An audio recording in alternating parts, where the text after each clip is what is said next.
कर्म के अधीन है, जन्म और मरण।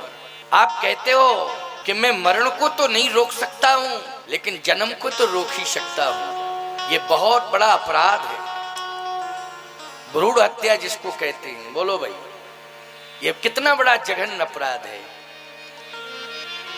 ये तो पाप है। किसी का वध करना, किसी को मारना,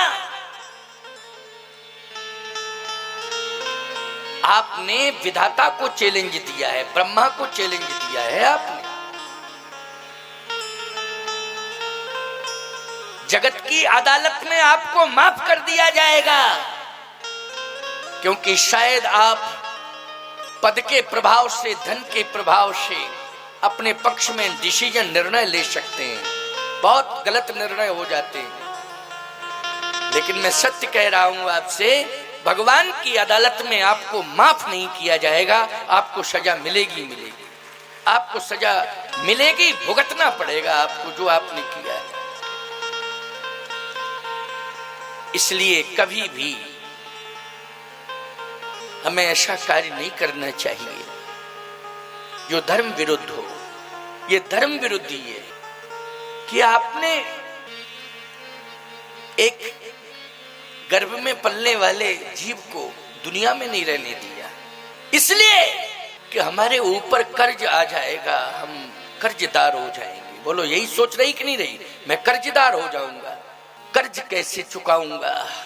याद रखना, इस जगत में बेटी आती है, वो पिता के ऊपर कर्ज बनकर नहीं आती है, ये भ्रम है पिता का। बेटी इस जगत में आती है बनकर नहीं आती है, बल्कि वो अपने साथ इतने सुकृत लेकर के आती है कि जिस घर में उसका जन्म होता है उस घर के पाप ही नष्ट हो जाते हैं उसके पुण्य के प्रभाव से। इसलिए समझने की कोशिश करो।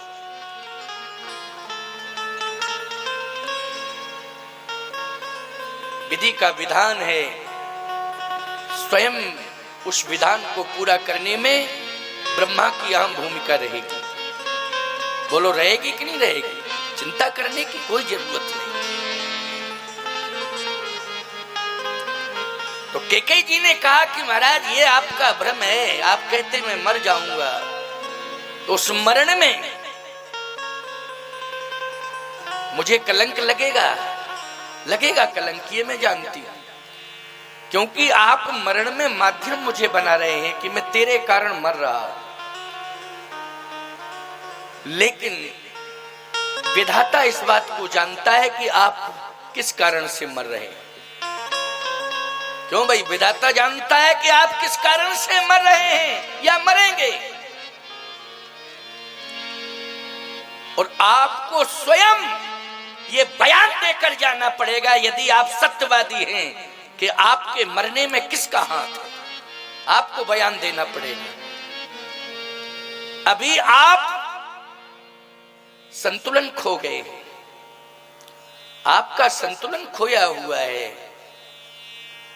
आप इस बात को कह रहे हैं कि तेरे ऊपर कलंक आएगा, हैं?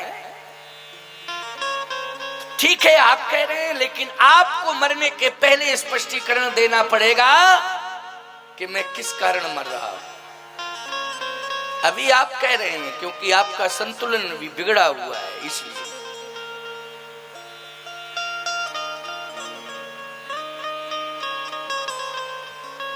मेरी प्रार्थना है आपसे कि आप विचार करें।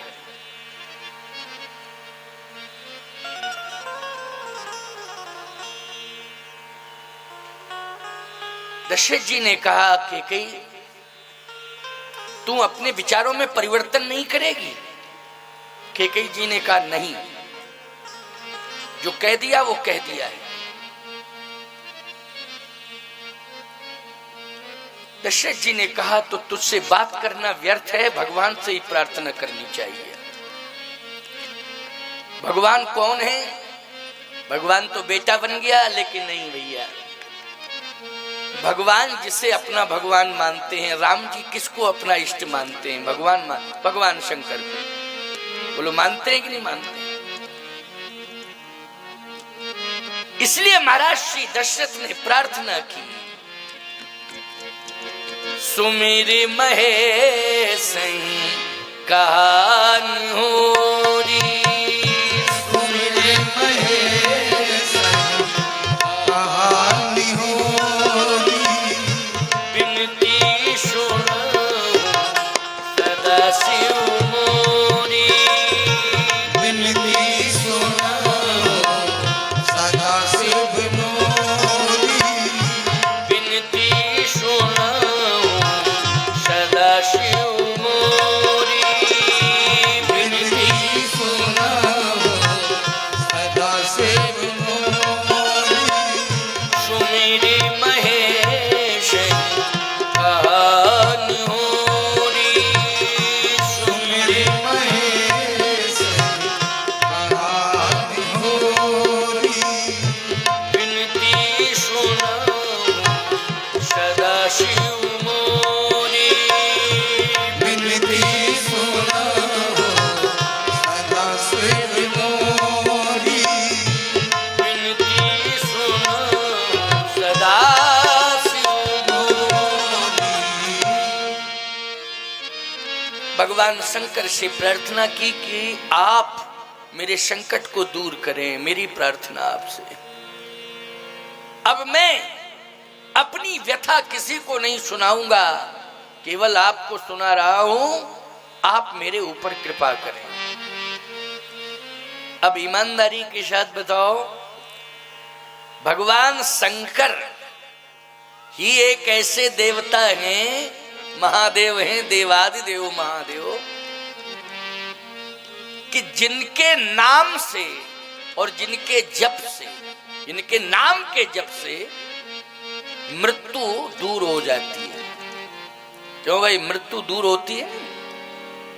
महामृत्युंजय अनुष्ठान क्यों किया जाता है?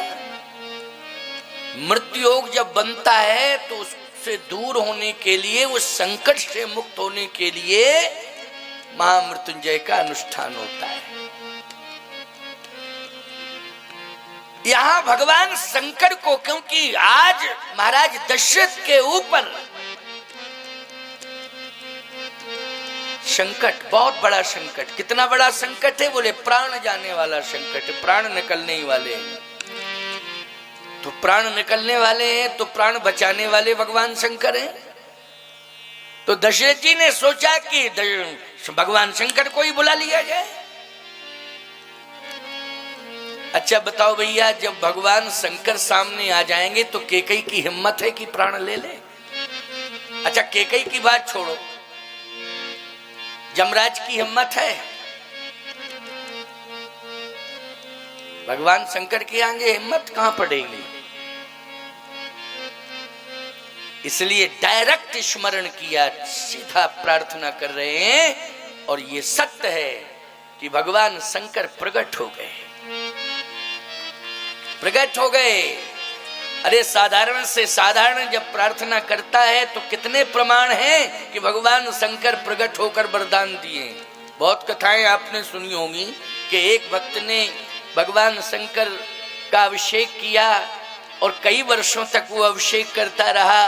भगवान शंकर प्रसन्न हो गए, प्रसन्न होकर के उसे वरदान दिया। बोलो भाई, कथाएं बहुत हैं। और शिव भक्ति मैं कहता हूं सबसे सरल है। आप जाइए, जल, धतूर का फल, बेलपत्र पर चढ़ा के प्रार्थना कर लीजिए, शंकर जी इतने ही में प्रसन्न हो जाते हैं।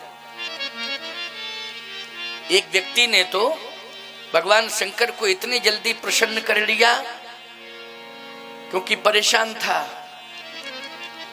और एक संत के पास पहुंचा, कहा कि महाराज बहुत परेशान हूं। क्यों? वंश कैसे चलेगा? क्यों संतान नहीं है? लोग यही कहते संतान नहीं है, संतान हो तो वंश चलेगा। अरे बोले संतान कहां से आएगी? पहले तो विवाह ही नहीं हुआ, विवाह ही नहीं हुआ है। क्यों नहीं हुआ विवाह? जमीन जायदाद नहीं है, रुपया पैसा नहीं है, तुम्हारे कुल खानदान में कोई खोट आ गई क्या? कहे महाराज सब कुछ है लेकिन गांव के लोग पीछे पड़े हैं, बहका देते हैं और लोग चले जाते हैं लौट के। अच्छा तो कोई बात नहीं, गांव की बात छोड़ो, ये गांव आव के कुछ नहीं कर पाएंगे। तुम तो गांव में शंकर जी का मंदिर है कि नहीं है, शंकर जी को प्रसन्न करो। ये गांव आव के बहकाने से कुछ नहीं होगा, सब आएंगे और विवाह हो जाएगा, सब कुछ होगा। शंकर जी को प्रसन्न करो, शंकर जी को प्रसन्न करो। कैसे होंगे प्रसन्न? महाराज मैं पढ़ा लिखा नहीं हूं। अरे जाओ, जल धतूर फल बेलपत्र रोज चढ़ाओ, शंकर जी प्रसन्न होंगे। लेकिन नियम से जाना, नियम पूर्वक। प्रतिदिन का नियम होना चाहिए, तुम्हें किसी भी दिन गैप नहीं होना चाहिए। कहे महाराज गैप तो बिल्कुल नहीं होगा, आप कहें तो सुबह शाम जाऊं, क्योंकि हमें तो अपना काम बनाना है। सुबह शाम जाऊंगा। अरे भाई किसी अधिकारी से तुम्हें काम लेना है तो कितने चक्कर काटते हो दिन में, बोलो? तब बड़ी मुश्किल में वो काम होता है। क्यों भाई, होता है कि नहीं? कई चक्कर काटने पड़ते, कई महीनों तक चक्कर काटने पड़ते हैं। कुछ लोग तो वर्षों चक्कर काटते रहते हैं। तो उसने कहा कि हम सुबह शाम का नियम बना लें, एक टाइम क्यों जाएं, हम तो फुर्सत में रहते हैं। सुबह शाम कहो महाराज शंकर जी के मंदिर में ही वहीं रहें तो कहे तब तो और अच्छा है। उसने रह करके शंकर जी की सेवा की। साहब शंकर जी एक दिन प्रकट हो गए, बोले मांग बर मांग बर मांग बर। तो चुप हो गया। शंकर जी बोले चुप क्यों है? अब तेरी भक्ति से मैं प्रसन्न हूं। तो बोला इसलिए चुप है कि बर तो हम खुद ही हैं, हमें तो वधू चाहिए, क्योंकि पढ़ा लिखा था नहीं। और शंकर जी बोले मांग बर मांग बर मांग बर। बोले बर तो हम खुद ही हैं हमें वधू चाहिए। भगवान शंकर भोले भाले हैं, उनका नाम भोले, और फिर जब नाराज हो जाएं तो भाले भी हैं, प्रसन्न जल्दी होते हैं। महाराज दशरथ तो क्या कहना, भगवान राम के पिता हैं, भगवान शंकर को तो आना ही पड़ेगा। शंकर जी आ गए कोप भवन में, किसी ने देख नहीं पाया, प्रकट हुए हैं वो तो कोप भवन में प्रकट हो गए। महाराज दशरथ जी की आंखों में आंसू थे, अर्धमूर्छित थे, मस्तक पर हाथ रख दिया, कहा मैं आ गया हूं चक्रवर्ती सम्राट, क्या चाहिए मांगो। हाथ जोड़ के प्रार्थना कर रहे हैं। क्या? आसुतोष तुम अवधर दानी, आरत हरहु दीन जन जानी। तुम प्रेरक सबके हृदय,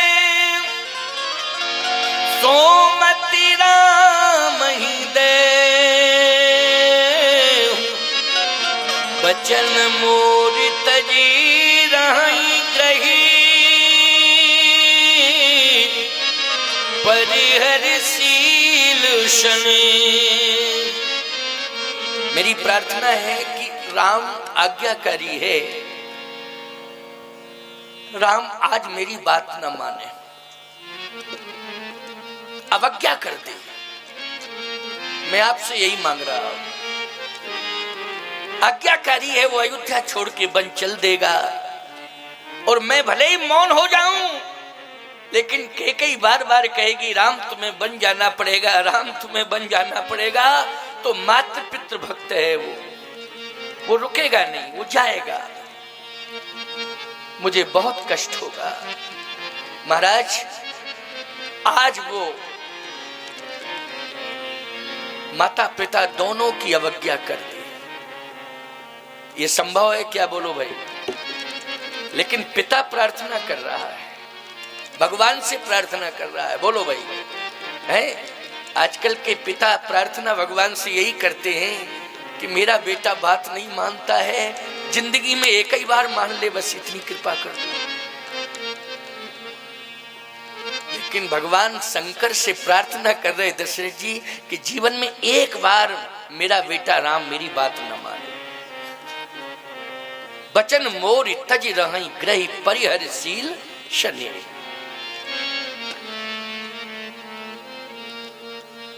भगवान शंकर ने कहा घबराओ मत,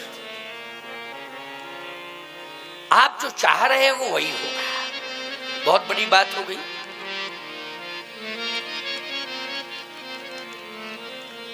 महाराज दशरथ ने कहा एव मस्त कहो। शंकर जी ने कहा अभी सोचना पड़ेगा। एव मस्त अभी नहीं कहूंगा, सोचना पड़ेगा, थोड़ा सा सोचने का मौका दो ना।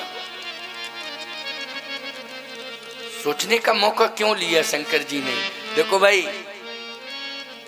और किसी का मैटर होता तो सोचते नहीं, शंकर जी तुरंत वरदान दे देते, एव मस्त कह देते। लेकिन ये भगवान राम का मैटर है ना, इसलिए थोड़ा सोचना पड़ेगा। क्यों भाई, सोचना पड़ेगा कि नहीं? कहा कि अभी एव मस्त नहीं कहूंगा, लेकिन घबराइए नहीं, मुझे थोड़ा सा मौका दो सोचने का। आंख बंद हो गई भोले बाबा की। जैसे आंख बंद हुई, हृदय में भगवान राम बैठे हैं। भगवान राम ने कहा क्या बात है भोले बाबा? बोले बात यह है कि आपके पिताजी कह रहे हैं कि मेरा बेटा राम बन ना जाए, और आप ऐसी मति कर दो कि वो अयोध्या में ही रहे, और आप मेरे बेटे को अयोध्या में रहने के लिए विवश कर